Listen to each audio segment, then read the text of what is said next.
We're back. We're back, goddammit. We're back. What is this? We're back. Why are you doing this to me?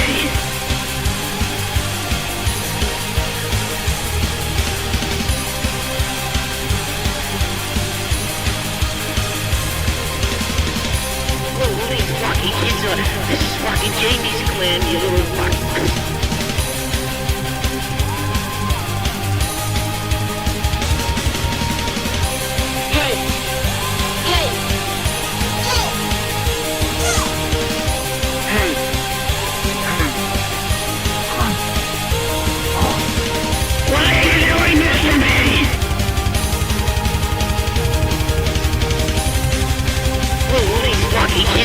This is fucking Jamie's clan, you little fuck.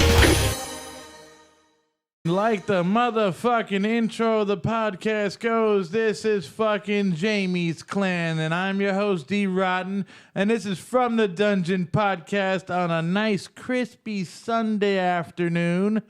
And I got to my left the best part of my cereal, the milk, my main man, Patrick Jamal Scum. Thank you, Dave. Thank you. It's mighty white of you, Dave. I appreciate that. Oh, you're my milk. Well, it's nice to see you. It's nice to see you. I think we're seeing somebody we haven't seen since some Scum days. I think we're seeing him. Hey, man. I think we're seeing him. It's been a few years. That's right. Who we got in the house? It's a privilege, an honor. And we said it that night that we would do it again. And here we are, rock you like a hurricane. We're back. Just like, your song says. I'm putting your song over there. We did that? We said that? We did say that. Wow. I think Man, what a regret. we saw it. Here I am. I'm a man of my word. You said it, man. You were coming back. The one and only, ladies and gentlemen, Mr. Darren Deicide. Oh, it's Hot 97 now. Yeah. Plays the hip-hop and R&B. Thank you, gentlemen. Thank you. It's definitely good to see you now. Obviously, it's been a while since we've seen you then. It's been about a year and some change, so a lot of things have happened. Yes. And, a lot of things have not happened, and, pretty much we find ourselves where we are. But basically, tell us how you've been, Darren. Tell us what you've been up to since the last time we saw you. Well, let's see. How am I doing? Dreadfully. Because I'm about to go through that juicy center of the Tootsie Pop that is America. It's red in character, kind of red state-ish, a little anti-abortion, a little Jesus-loving. Those are the best ones. Yeah, I try to forget about these people, and then I hit the road, and I'm just like, oh, God, that's right. It's the majority of the United States, dude. Yeah, right? The stickers. I'm gonna stock up on my Chick Track collection. Those things. You guys know what I'm talking about, right? Those little tracks that are left that have the cartoons. And it's usually about some guy who's going to hell. Yeah. Oh, I love getting those. Yeah. I love it. I collect those because I love them. They're just great. They're like little masterpieces of just like hysteria and fear of like the medieval age, Yeah. I mean, to me, it's like when I get those, I'm like, how dare you fucking say where I'm going? Get the fuck out of here with that shit, bro. They got him walking around over here, bro, in front of that. Hey, Here in Jersey? And fucking right across the street from the dungeon, dude. Oh, Yeah. How interesting. There's a lot of like living room churches all over the place. They started and usually before it's a living room church, it's an Herbalife headquarters. So then, like, from Herbalife, it goes to, like, living room church. And then next thing you know, they're having fucking jam sessions till, like, 2 a.m., But they're preaching all this stuff that they're scared of, but it's exactly what they are. So it's just like, it's really funny. And, and they look at anything that, they don't really... See, it's usually how it rolls, right? I mean, it's like, it's the guy who's like always like homosexuality is a sin and then railing on about the threat of like, the rise of like gay people. And then next thing you know, he's like in a motel with an underage male hooker. They're like this. Doing meth, They fucking wheel him in shamefully on TV. I love that stuff. They preach about love, but then they don't fucking love you when you disagree with them. It's like, what the fuck, dude? It's like, how can you fucking preach about some brotherly love? Oh, I don't agree with what you said. Get the fuck out of here, you heathen. It's like, dude, you're fucking scumbags. They're all scumbags. I'm sorry. I'm sorry. I'm not a religious person. I do like people who fucking, you're just generally nice. Mm-hmm. That's it. Nice people go with nice people. Assholes go with assholes. That's why we're here. Pretty much. Pretty much. Yeah. I mean, to me, I feel like it's just a problem of like, people shouldn't really give a fuck that much about what other people aren't doing. If you aren't fucking hurting animals or people or anything, like, fuck it, man. Do you, man? Exactly. And even if you are, maybe I don't need to know. You know what I mean? Maybe I don't need to know, But like, I don't know, man. It's just, I feel like it's this thing running rampant where like everybody just wants to police and micromanage everybody else's life to be suitable to this idea of like unity. Yeah. You know what I mean? Like, I don't know. I just think it's unfortunate, but it's just weird because it's pretty obvious at this point if you've been on the planet long enough and you're mature enough to see that like there are so many ways to be human. There are so many ways to look at the world and so many different types of moral systems that people create through their life. And they're all complex and nuanced. They come from your experience and what you know about things. But the expectation that other people would absolutely share all of that in a uniform way is such a silly expectation. And it's still like one that people cling to all the time. I never expect anybody to have the same values as me. Mm-hmm. Who would have that? I learned that in my fucking teens. It's so fucking true, dude. I really don't want anybody to be like me because I'm a scumbag, dude. I want you to be different so I can be like, oh, maybe I can aspire to be like that guy. Do you find yourself to be kind of like misunderstood, Darren? Is that like generally what you find like with people that you either like share some of your political or religious beliefs with? Like, do you feel like the kind of, because I got to tell you, man, I mean, generally speaking, from what people might perceive, like what, your religious views are and stuff like that, they would think like the total opposite. They think you just like would fucking come in here, murk people and fucking, I don't know, eat babies and drink fucking, all this other crazy shit, like blood of a fucking unbaptized whatever.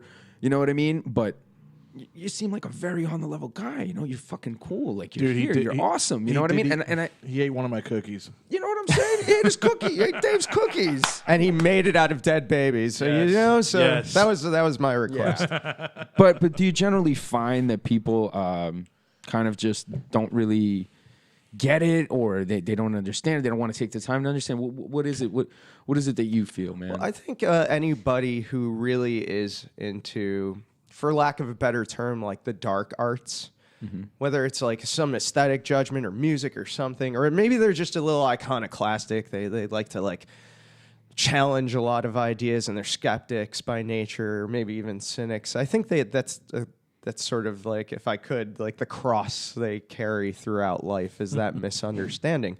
But, a lot of us who indulge in that are people who do that on purpose too. We wear it on our sleeve a little bit, and it's in a sense done because I think it's like a filter, right? You find out very quickly who the bigoted, superstitious people are in your life when you start to show your darker sides, even if you are at heart like a just and decent person by any standard. But yeah, that's the burden that has existed for anyone in that aesthetic judgment since time immemorial. Look at the life of Robert Johnson, right? Netflix just did a thing about his life and just the amount of shit he had to take on for basically openly being like, yeah, I roll with the devil. Yeah. And he was disconnected from his only child. Wow. For that reason, because the community essentially banded against him and said, you're playing this devil music. You don't deserve to raise this child. Stuff like that. Who's the real criminal there? Robert Johnson? I mean, who would separate their father from their kid for something like that? Exactly. For playing music. Yeah, and now you wouldn't even look at it as a devil. You call it devil's music. Somebody's just laughing in your fucking face. Like, get the fuck out of here, dude. Or you would think, but those people are they always still around. Out there? Are they still out there? Yeah. Like, you listen to metal. Oh, kill your mother music and stuff. Like, get the fuck out of here, dude. I feel like they are always evolving and transforming their point of view and looking for something. I mean, maybe the last time they kind of broke water was when after Columbine, everyone was like, who do we blame for this? Marilyn Manson. Yeah. Well, let's go after that guy.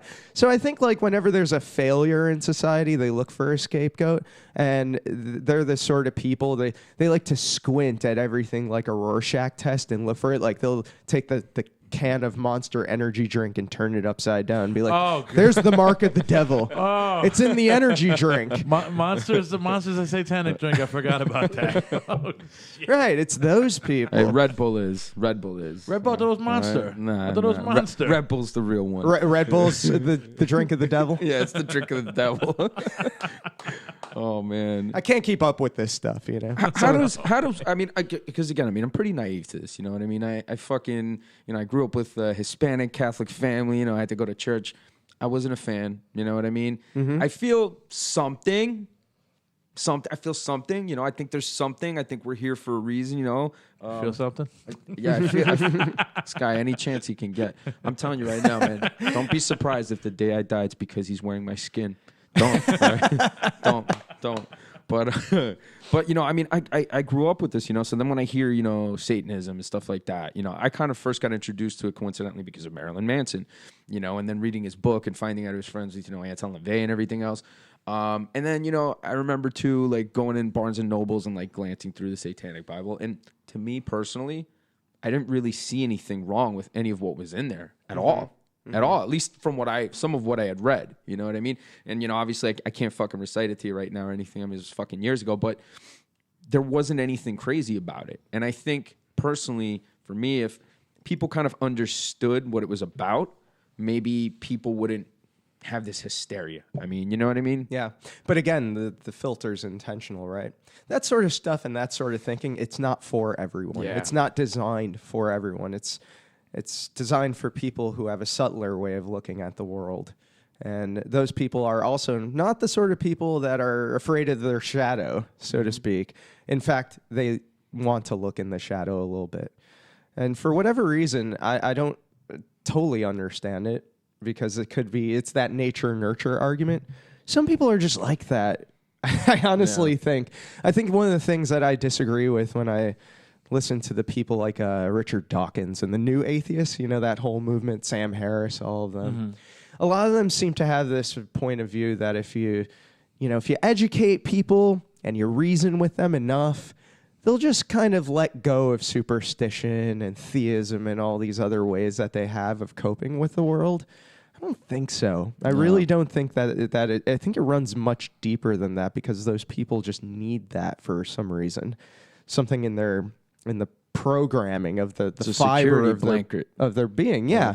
I think fear is just a bigger motivator in a lot of people's lives. Oh, yeah. And that people who peer into the shadows, who want to look behind the cloth, fear doesn't play as big of a role. They're not scared of it. Like Tom Cruise. Wow. Like Tom Cruise. Yes.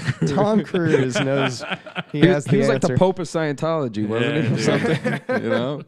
Darren, I got to tell you, man, you are fucking fascinating, bro. Talking to you, man. I mean, you know, listening to everything about you, man, hearing you talk about your beliefs and stuff like that. It's really, really interesting. And that's why when Dave told me we were going to be on, I was like, I got to be there, because this isn't some boring fucking asshole. I was shocked when you asked like, me. this guy's cool. Like you said, if you want to do an interview, I'm open. I'm like, get the fuck out of here, dude. Hold on, bro. See, and I love what you guys are doing, because like these days, especially like the way the music's been going and everything, it's just like there's so little devoted to the underground. I don't know what happened. Maybe you guys have some insight on this. There's a lot that could be said about what's going on in music right now, but holy shit, is it bad. I enjoy the underground more than the fucking above ground. I'm sorry. Oh, me too. You know? Yeah. This is where I thrive. I roll around in it, man, in the muck. Yeah.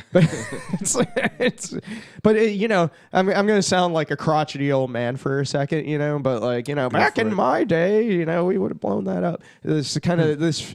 There's a sense now that like the underground is too scared to be very different, and B, that means that they always want to kind of curl up to the system, like a lapdog, you know, trying to get a rub off of it, playing by the rules, looking for their big break or some bullshit fantasy that's been created like that. Being rock stars. Yeah. There you go. And there are very few fearless people that are just like, I don't really care about any of that.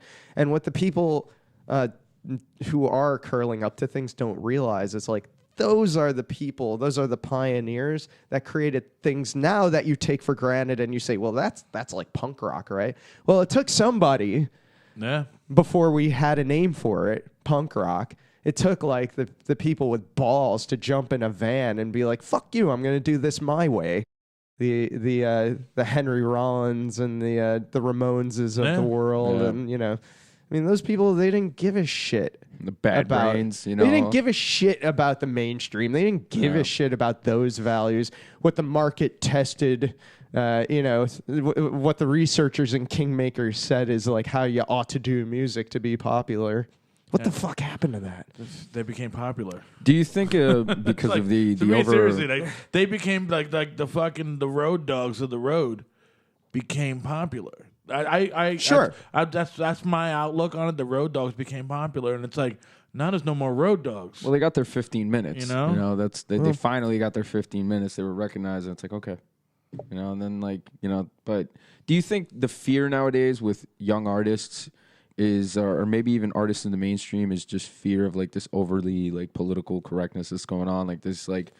You can't say fucking anything without offending somebody fucking here or that. So or sick of that shit, some dude. fucking stand or some front or some hashtag is coming, because somebody's got their fucking knickers in a twist and, that's that. Do you think a lot of that has an effect on artists of today? Oh, yeah, definitely. But I don't think it's strictly political correctness, because when I think of political correctness, I'm thinking of probably what you're thinking of in the sense that it's coming from...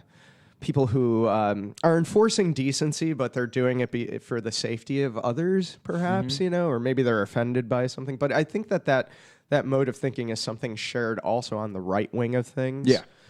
And sometimes it's more headlong and obvious with things like the PMRC or something in history. But I think you feel pressure from both sides. This is where you just have to be fiercely independent. Stick your middle fingers up both directions. So it's lack of minerals, you're saying. These kids are lacking minerals. Yeah, they're just.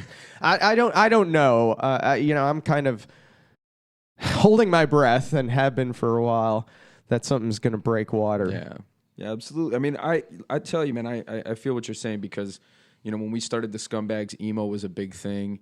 Oh yeah, and I fucking hated it. The fake goths. Yeah, I mean, we wrote an anti-emo fucking ballad, and it was, I love that one. And it was called Emo Fag Holocaust, you know what I'm saying? So it was like, Poetic. But we didn't give a fuck. And the band was called the Hudson County Scumbags, so it was like, fuck that. But that was the whole point. And it was never about like, oh, we're going to make it big. We're going to be rock stars. We're going to be doing this. We're going to be doing... No. We never wanted to make it big. It was a matter of like expressing ourselves artistically, because if we did want to make it big, we would have been making emo at that time, because that's what was fucking big.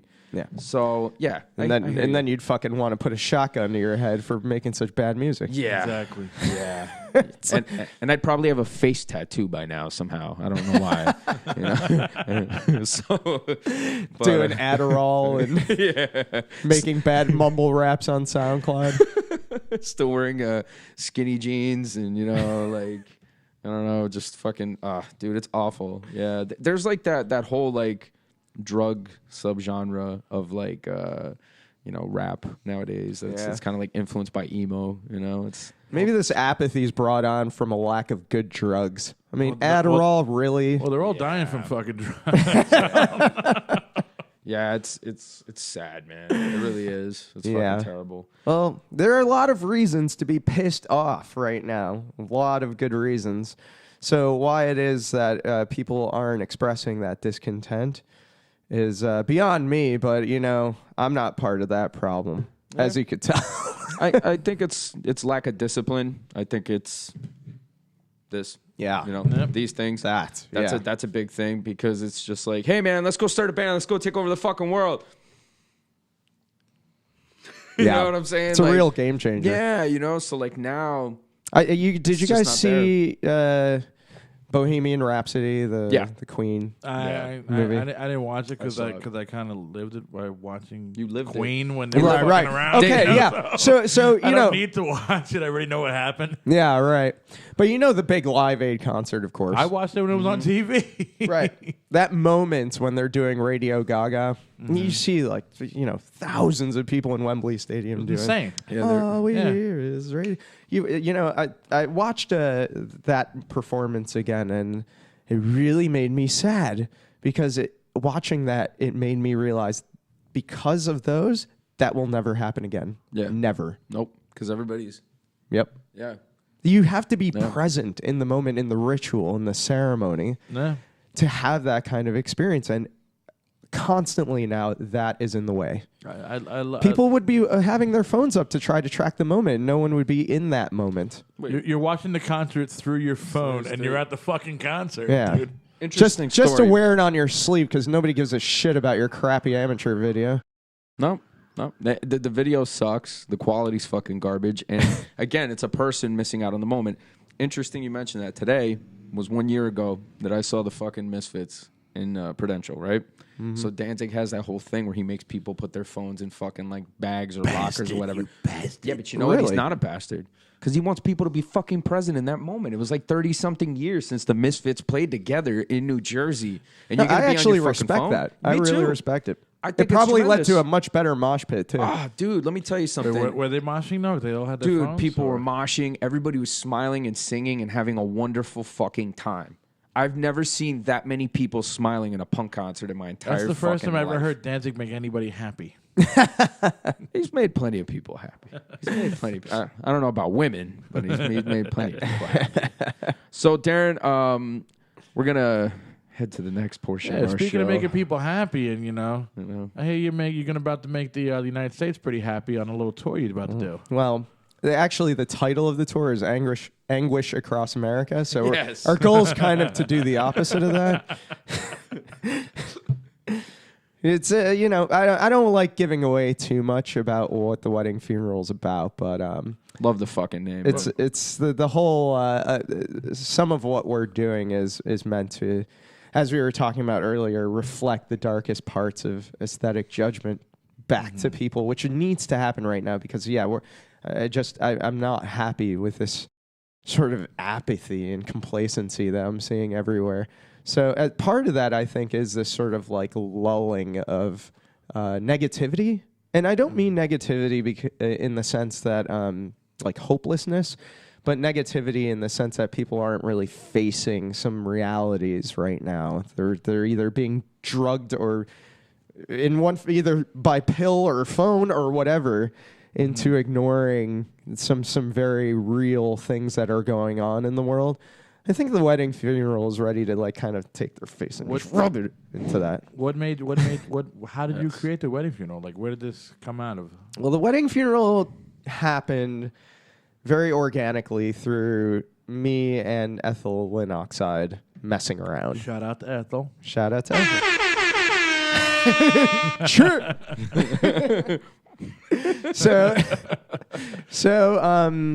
It had been bubbling for a while. It's something she had been really getting into playing Saw. And you guys know from my solo music that I've always dabbled in dark finger picking sort of stuff. And we just very naturally started playing with each other as I was listening to her progress on the Saw. She's a great singer also. So doing harmonies together, all that stuff, it started congealing. And we kind of just did it and didn't really think about exactly what it was going to be and what the future was of that. Then we were arrested. And you guys know about that. Wow. We will certainly get into that. And that was a tipping point. Because in an odd way, that entire situation, there were in this moment of extreme stress, we're like, this thing that we've been working on, like, we're going to have to figure out how to put this out there and like maybe do some benefits or something for our own asses. But it also did like put us through these like very intense Gnostic experiences where suddenly everything about it made sense. It all came together and congealed. We were like, let's call it the wedding funeral. Let's make it represent these things, and let's talk about this. It gave us a whole library of subject matter to tackle. So it was weird because it really just came out of that entire experience. That's crazy because the happiest moment of somebody's life, the most saddest moment of somebody's life. Boom, right in one. Your show. Death Excellent. and creation. Excellent. Well, Darren, before we all that stuff get into some of your other outside problems, issues, whatever you want to call it, I definitely want to hear some wedding funeral because I'm pretty new to what you guys have been doing, and Dave, has really spoken very, very fucking highly. So we're gonna be playing a track from the wedding funeral. Darren, tell us a little bit about the first track we're gonna be playing here. Well, yeah, what is it? First of all, it's The one thing 7-day work the one week? thing everybody hates is a 7-day work week. yes. Yeah. 7-day work. Oh, Yeah, okay. 7-day work week. It's this one's a little bit more of a inspired by the slide blues tradition. It's about your miserable work life, I could relate. and it's Word. yeah. Murph can't relate. Nah, Murph's a fucking bum. He don't got a job. Well, then it's not for Murph. That's his drummer, bro. He don't okay. work. Yeah, we're Sorry, just, Murph. We're roasting him till he gets a job. So not sorry, Murph. All right. Well, Dave, Here cue we the go. track, This is 7-day work and we'll be back. from the wedding funeral. Their latest LP called "You Have Been Cordially Disinvited." You can get it anywhere on SoundCloud, Bandcamp. No, you can't. Oh, actually, you got to go to his website. Yep. And See, buy it. another reason that you haven't heard it, Pat, is because we've purposely boycotted Spotify. We have purposely boycotted a lot of mediums. We could talk about that even. Yes. The only place that you can get our album is theweddingfuneral.com, or come to one of our shows. And the record, too. Is Yep. the record still available? It's on digital and it's on vinyl. I got to cop that vinyl, though, man. I got to cop it soon. Stealing Absolutely. your products. 7-day work week. Here we go, folks. Only heard right here and at theweddingfuneral.com. When the sun goes down, I haven't got a home. The world is calling, but I know where to roam. What can I do to ease this rambling mind? What can I do to leave this all behind?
best friend.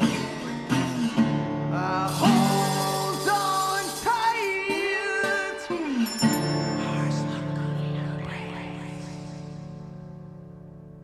Into the night is when I transcend.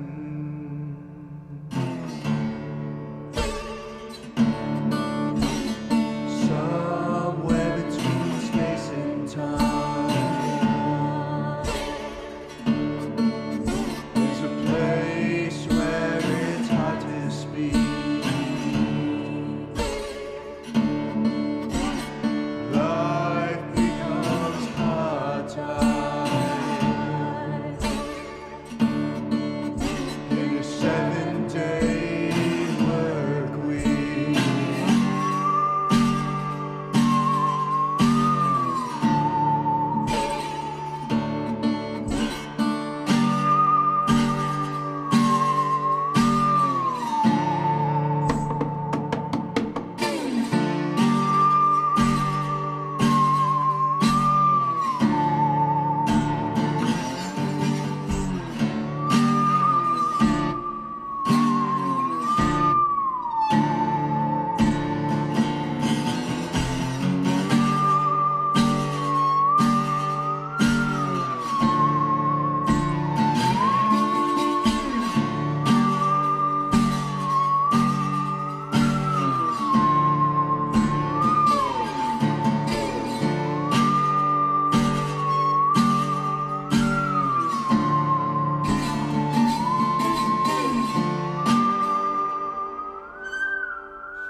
Whoa.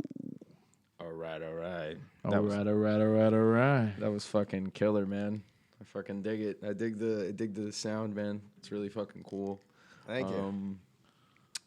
I am really, really curious how you guys are gonna fucking fare in America. America. Southern America, Oh, dude. it's gonna be so awesome. It's gonna be. I wish I could be there. We're We should not really document going this. south. We're just going kind of west and then northwest. But you're all on. But the Bible Belt's that whole middle fucking ground, though, man. Sure. You But know? here's the thing.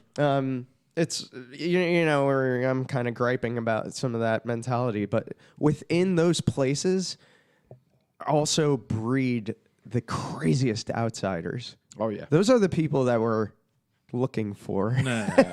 Those are the people that are this is going to resonate with. I mean, we're going to play Utah, the land of Mormon. That's gonna be fucking cool. No. There's a fucking following. There's a band called Dark Lord from Utah that they got perfect for you. I've heard a lot about the Utah Perfect scene. for you, dude. They got a lot of fucking people up there, bro. You would fucking gel with, bro. Yeah.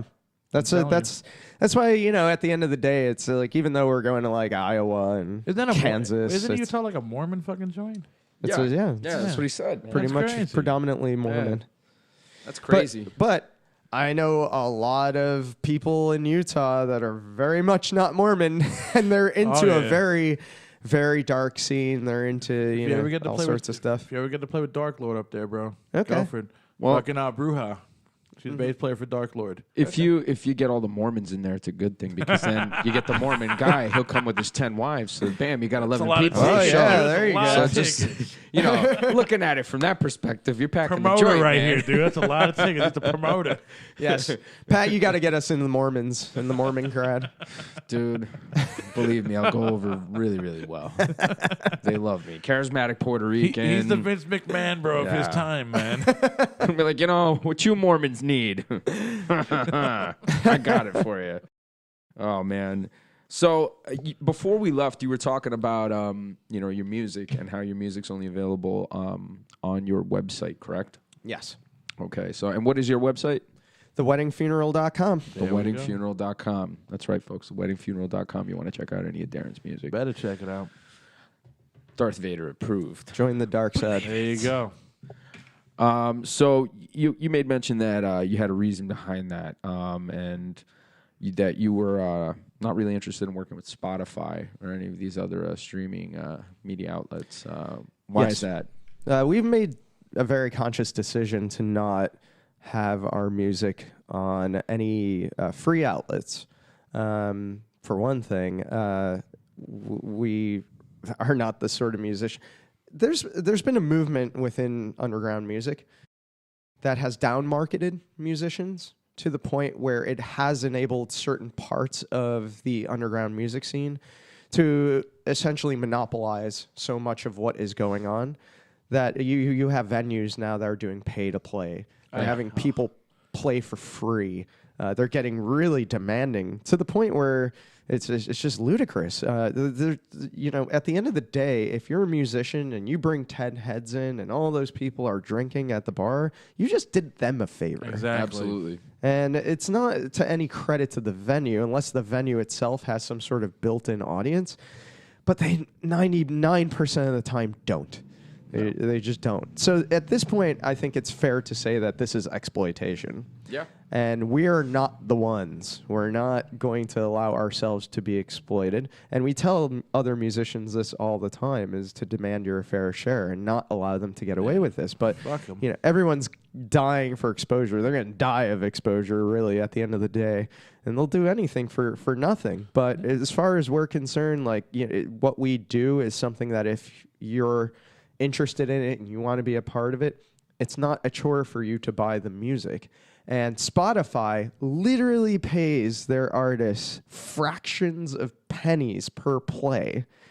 I mean, I know I got a friend in... what do you make, $5 for 1 million streams? Something like that, yeah.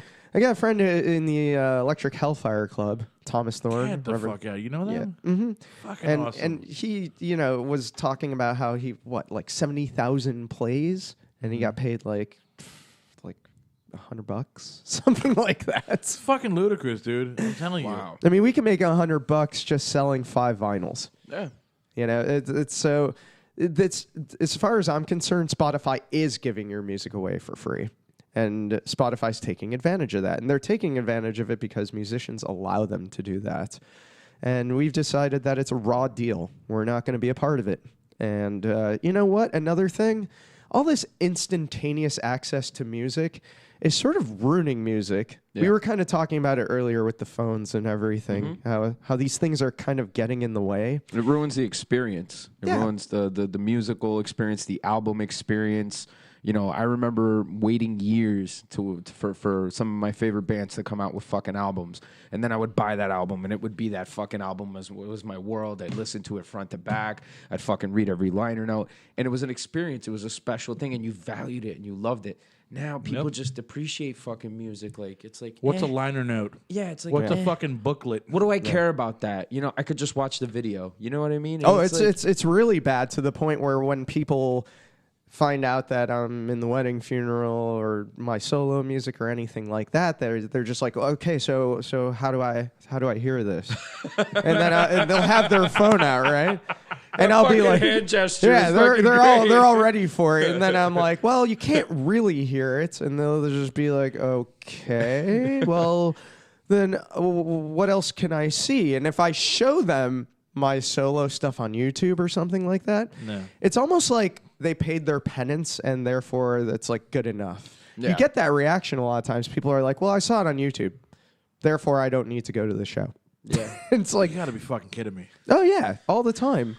So it really does. I agree. It totally devalues things. There's no mystique. There's no enigma anymore. And a lot of what the wedding funeral does is to bring mystique and enigma back to dark arts, to dark music. And we're not willing to compromise on that one. Maybe something will change along the line if we get offered a better deal. But as for now, nope. Pay your penance. You have to go to theweddingfuneral.com. Well, like your first demo, you had to go to the show to get it. For the most part. We did do a sale on it at the last second. And I see you got one on the wall over there. Wall, bro. Yeah. I was there. So I paid my penance, motherfuckers. I went to the show. That's right. What I really dig, about you, and I think, this is kind of maybe where I feel like you and I kind of have similarities in that regard, is, we really appreciate and value the performance experience. Yeah. And the band experience. And again, so many people kind of just prostitute themselves for exposure. You know what I mean? look, I can't say anything. My band, we started out on YouTube. Most of our recordings are on YouTube. We never actually did proper recordings. No, your whole shit is on YouTube. Yeah, pretty much. and pretty much, what we did, like, recording-wise, fucking sucked. We hated it. But that's a whole other ball of wax. The whole thing is, like, I really appreciate how you do that. And you guys have your own mystique and your own aura. And you create an atmosphere when you play at a show. And that's just what's so important, Yeah. And I feel like, like you said, a lot of musicians are really lacking that, and a lot of artists are truly lacking that nowadays. And if you haven't seen us and you're going to see us on this tour, you might note that at the very beginning of our introduction, it says the wedding funeral requests no video or photography during our sets. Respect that shit, motherfucker. Yeah. So respect Absolutely. that shit. Absolutely. And most importantly, enjoy the experience. Yep. Yeah. Enjoy the show. Be present in the moment. You know what I mean? That's the biggest thing. A lot of people miss out on a lot of great things because they're too busy capturing it so they could replay it over and over again. But they don't even watch it themselves when they fucking capture it on video. Of course, it's mainly for likes, Yeah. like, so it's like, and again, we're all guilty of social media, whatever. We're all guilty of this shit, but it's just, it's gotten to a point where, you go to any live event and it's everybody's with the fucking phone. It's nobody's really truly enjoying it. And, hats off, man, for fucking really just sticking to your guns and just, creating something that's more meaningful instead of just. Do they respect it though when people go to your show? Is there anybody pulling up a fucking phone or popping pitches? Always one asshole. It's really great to watch this, but like we played Goth Night in Charlottesville, Virginia, which is a great night. Shout out to Charlottesville. They have this night that they do monthly in the basement of the Jefferson Theater, which is this incredible theater. Sounds fucking awesome. Yeah, and somebody had pulled out a phone, and I remember seeing this, but somebody like went over to them and they sort of self-policed it. They went over and they asked nobody video things, and she was like, "Oh, I'm sorry." Should have told Ethel to fucking throw the saw at their ass. Dude. One of these days that might happen. But I think sometimes people forget because it's kind of a knee-jerk response. We're not gonna. I don't know that we'd ever do anything. I don't know. To be honest with you, when I'm in the wedding funeral moment, it's like an alter ego. Become very sardonic. The whole thing is sort of like this. It sort of exercises this aspect of Ethel and I's sense of humor because we're really sardonic assholes. Like if you could only hear the stuff we say between each other about people in general, like we're real like to the bone misanthropes. So. They're sweethearts, dude. So you're on our good side. So for us it's like it's kind of like this. I think wedding funeral is a way of us reflecting our darkest parts of our personalities. I love it though. I love the characters. Like you guys do the whole dress up, the makeup, everything. It's fucking awesome. It's like a method performance, you know what I mean? And again, it's an experience. It's a fucking experience because you can go and watch any fucking Tom, Dick, or Jane, or whatever it is nowadays in 2019. You can watch anybody do whatever, hey, we're so-and-so from here, 1, 2, 3, 4, and then they fucking play their songs, and it's just like, hey, what's up, man? Shout out to this guy in the show, man, thank you for hooking us up, thank you for the bar, this last song's called, blah, blah, blah. Yeah. We got merch in the back. Yeah, you know what I mean? Bartenders, man. Yeah, tip the bartenders. I might be fucking one of them. Tip them, So, there's that just generic fucking thing that you see at a lot of shows. But it's like you guys just stick the fuck out, and it's just fucking tremendous. And the music is fucking good. You know what I mean? Thank you. And it's so unique. Yeah, man. I mean, I could put you over for days, bro. But the funny thing about us, like, all right, here's an example. Richmond, Virginia, right? Love you, Chris. Richmond, Virginia, we played Garden Grove Brewery. And we were, of course, the wedding funeral. And Chris, who's the master brewer over at Garden Grove, I could tell he was trying to get us to go on a little bit earlier. He was kind of like, you guys, what do you think? You going on at 8? And we're like, well, still not enough people here. We're waiting on some people. Nah. I don't know. Can we hold off a little bit? And he was like, okay, well, sometime around 9, this other party's going to come in. And we were like, okay. well, then that's good. We should wait for them, right? Because it'll be like more people, you know? And then he was like, yeah, well, it's a fraternity's after party. Oh, man. And Ethel and I just look at each other and we're just like, yes, we are sticking around for this. So then an hour later, a fleet of like interstate buses rolls up, right? And these girls come out stumbling, and they got those, those really tight dresses where it's almost like their knees are binded together, and they're in heels, so they're just like practically rolling out of the bus. And all these fraternity brothers who are like Stepford wives, they're all dressed exactly the same. Khakis, blue blazer, button-down white shirt. That whole thing. It's like a fucking uniform, man. Yeah, it's really odd. But when they rolled in, oh man, they were brutal. I mean, they were so obnoxious. They were just like grabbing things on the wall. Buffy, they were ready to. Biff. Yeah, I'm sure there were a lot of Blakes Blake. in that group and Brittany's. So we could take the stage and. Oh, man. I kind of wish somebody recorded this show, but they just didn't understand the wedding funeral. It really shows, like, we are out for the others. We're out for those kids who, like, the poor kid's fucking stuck in Iowa and he's drinking in a cemetery, and nobody understands him, and he hates his church, and he hates his school, and his parents treat him like shit. That's our audience. But these were the opposite people, so they just didn't get it. We were taking the piss out of them, and they got really hostile. And the show just took this hilarious turn because we did have an audience there, but they were maybe like 5 people who came to see us. And the rest of them were just like angry as fuck. And it really like it was because they did not understand the sense of humor of what the wedding funeral was. They must be the sort of people who are just afraid to look at that dark side of themselves.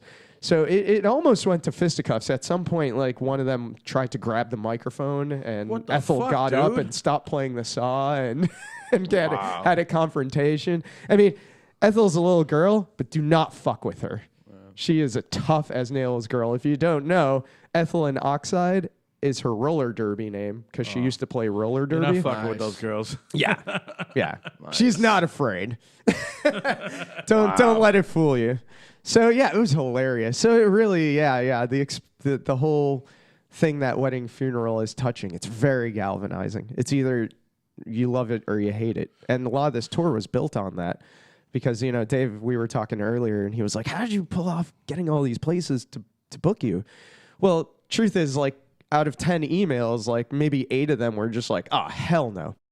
Like that's the response to us. God but damn. then maybe the 2 that responded would be like, we have to have this. How much does it cost? Wow. And Dude, I'm shocked. Like to me, I'm serious, bro. You guys should be playing. Excellent. You guys should be playing The Garden. You guys should be playing Roseland if it was still around. Fucking what's the other fucking joint, bro, over there? Fucking Starland Ballroom. I'm telling you, you guys should be playing these big fucking halls, dude. I would have loved to have seen you guys at BB King's, a place like that. BB King's was such an intimate venue. Fuck yeah. Darren, now it's obviously no secret, that you've had some issues legally. No. Would you care to tell us about these legal issues and any sort of green flowers? The issues, I had to Ethel and I had to beat the snot out of the state on a case, so it's their issue. But did you win? Yes, we did. Well, you could. We fucking go. Very fuck apropos. this state. Very apropos. Yeah. Well, the case was totally dismissed. We used to be cannabis growers.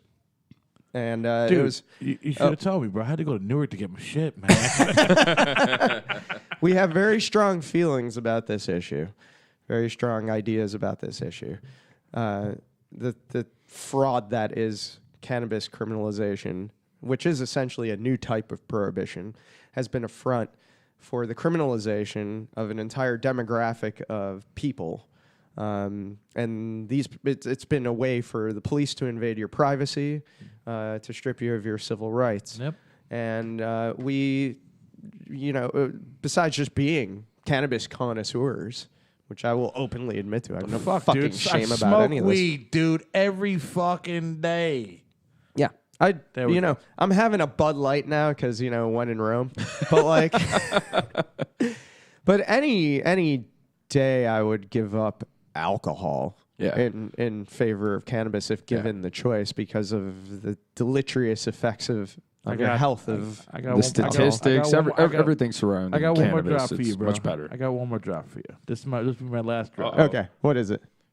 Smoke weed every day. He's been waiting to use that. But wait, that has a that Rest one has in power, a purpose. Nate Dogg. So you guys were growing, and what happened basically? I mean, like how did the state get involved? I mean, how the fuck did all this happen? Well, we don't really know the details 100%. It's probably a snitch. Yes. Well, it was. Somebody called the police, but we've so the backstory is that our attorney was Ruth Liebesman. Ruth Liebesman is this incredible federal criminal defense attorney. She's done all sorts of work for very big cases. She's the former head of New York NORML, still a very important member of NORML. She's got articles in the New York Times and everything.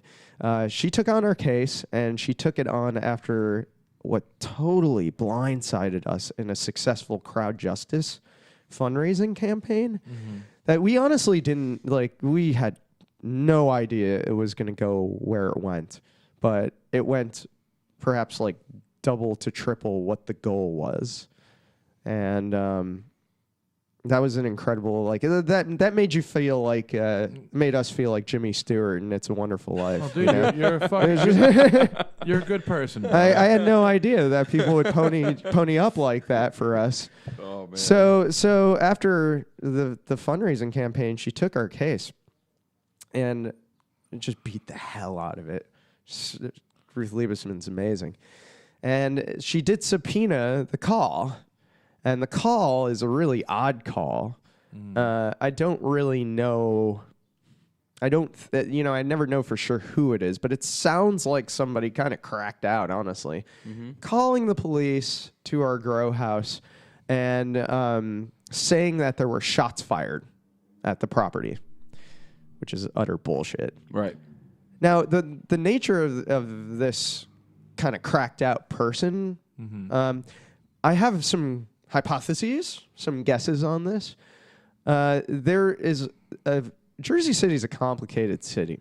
It's a tale of like 4 cities. Right. If you guys hung out in I was JC, born there, you know. dude. Yeah. Born there, man. You know that if you're in Exchange Place, you're in one place, and if you're in Greenville, you're in a very different place. Exactly. So, our grow house was in Greenville, which is a neighborhood that is constantly dealing with police surveillance. Yep. And all sorts of things like that.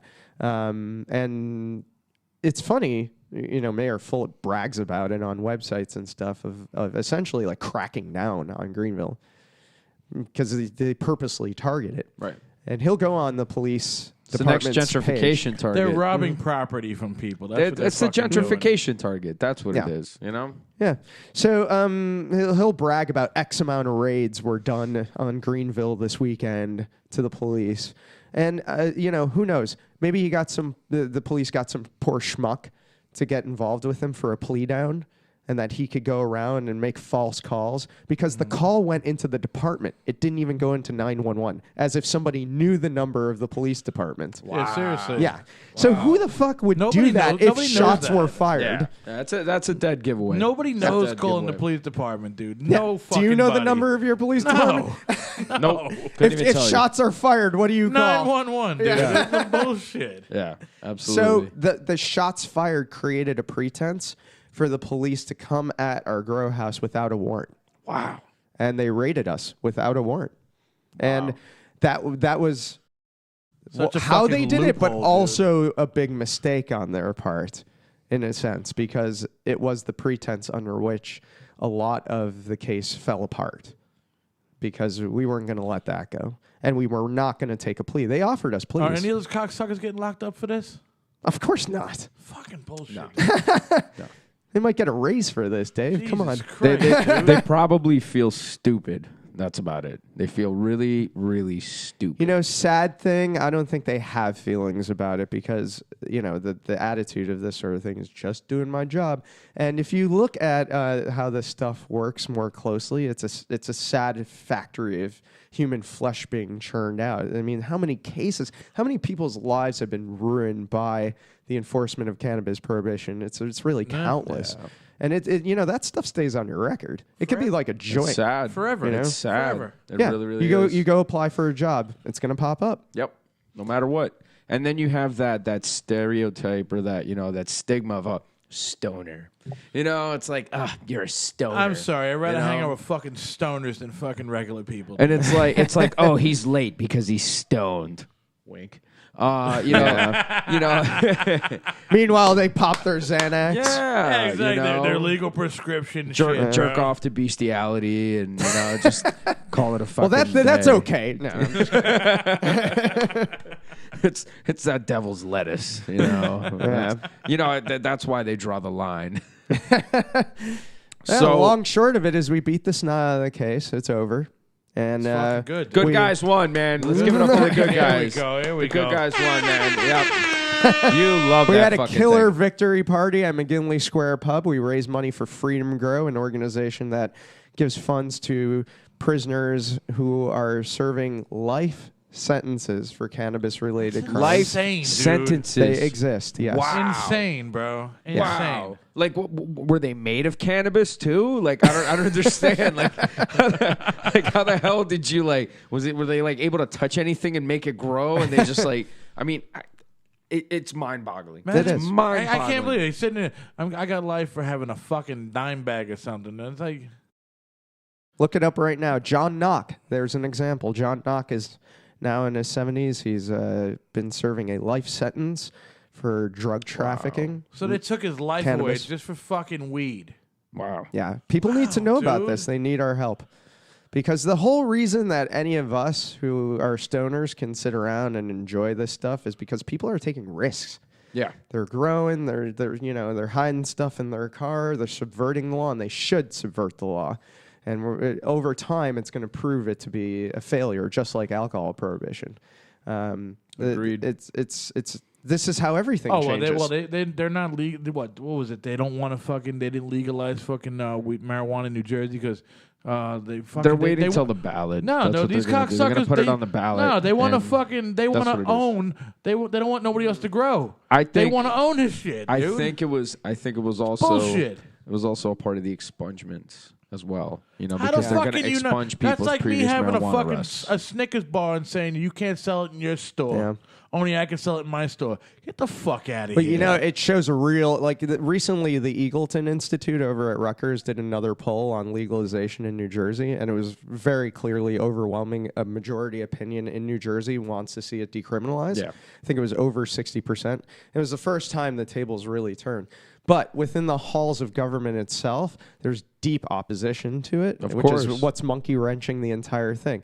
When the public has a very well-documented opinion and the state opposes that, you have a real problem with the way things are working because it shows like a very sharp divide between the interests of the state and the rest of us. No.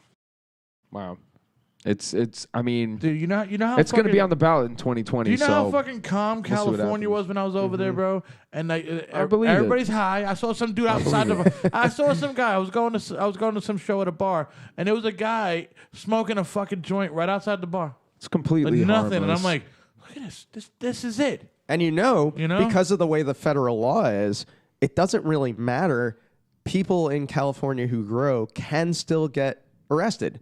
That's why Humboldt County is so insane. Yeah. I mean, I think at some point, just like alcohol, there needs to be some sort of federal position that really sets it in stone, some sort of amendment that makes it a civil rights issue. This is not really, I think a lot of times it kind of gets pushed into the medical realm, Right. you know, where people are like, well, it's a medical issue. And it's not that it isn't a medical issue. I think that when this issue gets resolved, it will be resolved because it's turned into a civil rights issue. As in, I am an adult, and if I'm to be trusted as a responsible adult, with a car and a can of Bud Light, or to go to a bar and have a good time with my friends. Yeah. And if I could be trusted with this, there's absolutely no reason I should not be able to be trusted with something like cannabis. And also, the fact that it's being targeted specifically, there are cultural differences, you know. It's just a lot of Latin and black culture. This is cannabis is the libation of choice. Yep. You know, and I've noticed this, you know, just traveling and everything. Like the white culture tends to be a drinking culture, you know? Right. Like, Right. nobody outdrinks me more than my European friends, let me tell you. Yeah. And- Europeans could get down. I'll try to outsmoke you. I'd rather smoke, bro. But if the beer is there and there's no weed, there's no weed, bro. I mean, if I did smoke. But I'm married to a Latina, so she'd rather see me get high than drink. So. A lot of this is a big excuse to target certain demographics. Absolutely. Young black men, you can just take them out of the political process once you give them that baggage. No. Yeah. And then they bust them when they're young. They're in the system. They're in the system for the rest of their lives, and then they're fucked. Exactly. And it's just a snowball effect. And they just let me tell you something though. This was happening when I just turned 18 years old. No, I'm buzzing, so I'll just let it out. I just turned 18 years old. A month after I turned 18 years old, long time ago. Fucking, we were on a fucking street corner. Me and my friends just being fucking stupid, and one of my friends was being a fucking asshole and kept calling an Arabic guy a sharmuta. yeah. So I'm like, yo, leave the motherfucker alone, dude. He's gonna be fucking pissed. Kept fucking him. So the guy's like, I got you motherfuckers. Went upstairs, called the cops. We were like, fuck this. We ran around the corner, hiding around, you know, hanging out with some other kids around the corner. Cops rolled up, put us all up against the wall. Dude picked me, said he fucking robbed me. I'm like, all right, yeah. I'm like, dude, I didn't rob you. He's like, no, you robbed me. You stole my wallet. I was like, dude, you got sweatpants on. No pockets. What wallet? Boom. Go to jail. Cops will fucking bring me to jail. Hence, go to jail. Get out. I come home. Got to go to court, right? I go to court, and they're like, okay, that's your fucking lawyer right there. That's your fucking, the one they appointed to you. I go up to him, and I go, hey, what's up, man? Blah, blah, blah. I'm here. You're my lawyer. He's like, what drug charges are you in here for, boy? I was like, drug charges? No, I'm here for strong arm robbery. No. What drug charges are you in here for? It's like, that's basically what they look at you at, bro, in the city. You're everybody who's fucking in there, who's from the fucking streets, you're in there for drugs. Yeah. That's it, man. It's unfortunate, man. And I agree, I man. had to vent that, dude. I'm still pissed at that shit. I'm in the system. Rightfully so, I'm in the though. system for Rightfully fucking so. bullshit, dude. Since Expunge I was 18. that. Expunge Rightfully it from your so. record. Rightfully so. You know what I mean? Because, like, it's fucked up, man. A lot of people, you know, really get put in fucked up situations because of the way the law is and because of the unfair, you know, targeting of minorities in general and certain types of people, you know what I mean, who are also assorted minorities regardless of the color of their skin. They don't like you because if you're born in the Social ghetto, you're minorities, if you will. So, Darren, been great talking about pot with you, by the way. I just want to say, I want to get that. We got to get Might more back be- into the music, do. dude. Might We be a gotta little something missing here, if you know what I mean. A little something. little shum. we got to get more back into this fucking tour, dude. Yeah, 'Cause this is let's what do we're that. here for. Absolutely. We're here for this fucking tour that's going on, bro. That all you motherfuckers in the United States better go see the wedding funeral. I'm telling you. Fuck yeah, man. Where do you kick off the tour? The tour kicks off in Lexington, Kentucky. Nice. And it's at Bluegrass Bat Cave, which we went to Lexington last year on our last tour. It was just great. It was a really good time. So we're really looking for. We figured it'd be the great place to kick off. Is the Bluegrass I Bat think Cave so. kind of like the Bat Cave in the city, or? You know how many bat caves there are around this country? It's I only know. I don't. It's like one of two things. I It's only like, know the Bat Cave in New York. Yeah. No. There's a bat cave. Like, actually, every it was state has a funny. bat cave? Before one of them dropped off, I think we were playing 3 bat caves on this tour. Every state. Wow. So yeah, I didn't know. I didn't know there was Yeah. a Bat Cave in every state, dude. It's like a Martin Luther King Boulevard. Every state got to have a Bat Cave. Every state got to have an MLK. every Gossine's got to have a raven. You know, there you go. Here's my right there, friend you go, Raven. Raven. You know? Holy shit, that's so fucking true, dude. That's gonna be phenomenal, That's so though, man. true. Kicking it off in Lexington, man. Yeah. That's gonna be cool, man. Bluegrass Batcave is one of those. It's actually a swingers bar, but then they Nice. reinvent it once in a while to do the goth night called Bluegrass Batcave. So yeah, I'll be going over the venue with a black light and making sure that like I don't step in Can you anything. sit here? It's like you're gonna find a lot of ammos laying around. You're like, what the fuck is this, man? You know, like it's kinky fucks. So, what goals do you guys have for this tour? Like, what do you hope to accomplish from, touring the United States, for better or worse, if you will? I think our goal is to spread as much misery as possible to get people in Love touch with their discontented side as much as possible, to accept it, to feel that emotion, and reconnect with anguish, anger, negativity, and all those emotions that they've been bearing. And they've been told over and over again are wrong when they're actually real. I can dig it. I love it. I love it, man. I'm telling you, bro. This I guy's love it. Dude, the wedding funeral's the shit, bro. I'm telling you, bro. Darren, it's been tremendous having you on. It's been great to talk to you. It's been great to pick your brain for a little bit, and I certainly hope that we can get this together again another time after you come back from the tour and hear some great tour stories. So we're going to be closing out the episode of I still don't even know the name of the show. I still call it In the Dungeon with Stu It's Hart. not In the Dungeon with Stu Hart, dude. From the Dungeon, right? From the Dungeon. I'm gonna just start calling it From the Dungeon with Patrick fucking Jamal Scum, so you can remember this shit. I'm actually changing my name. I'm actually dropping the J. Dropping the J? Yeah. You can't drop the J. Well, I did my genealogy test. I found out here we go. I'm gonna be 14% African, Patrick Scum. Because I'm 14% African. 14% So- Patrick Scum. That's the new co-host right here. for the motherland. 14% Patrick Scum. But so yeah, that might be the name. I don't know, but either way, it's been fucking awesome chatting with you, and again picking your brain and hearing a lot of what you have to say in regards to Seriously, some of what's you're going always. on in the I world. love when you come to Very my home, dude. interesting Always guy, welcome. man. You Star really Wars are. fan like a motherfucker right here, dude. Oh man, he's outing me in front of everyone. I don't care, dude. Star Wars, I Star love Wars Star fan like a Wars. motherfucker right here, bro. I'm a big Star Wars fan. In case Holy you can't shit, tell. you got Vader on your arm. Oh, Yeah. never mind. Yeah. He's got it fucking branded, dude. Yeah. Wow, Yeah, nice. so- We'll talk Star Wars off mic Yeah. and save a little bit of our self-respect. These marks don't need to listen to any of this stuff. So we're going to be closing out the show You with didn't another hear track. that. These aren't the draw. These aren't the droids you're looking for. That's a good Obi-Wan invitation. Thank you. I've been practicing that one Yeah. a lot. He's got that one down packed, dude. It's like when I'm laying down on the couch and I'm watching all of the movies. I'm just These aren't the droids you're looking for. Yeah, that's really good. Did you have some Guinness this morning? sometimes. Although I was telling him, before I create my own gravy, but he said create your own gravy can mean a lot of different things. So Hey, everybody creates their own gravy, from what I know. dogs do mainly though.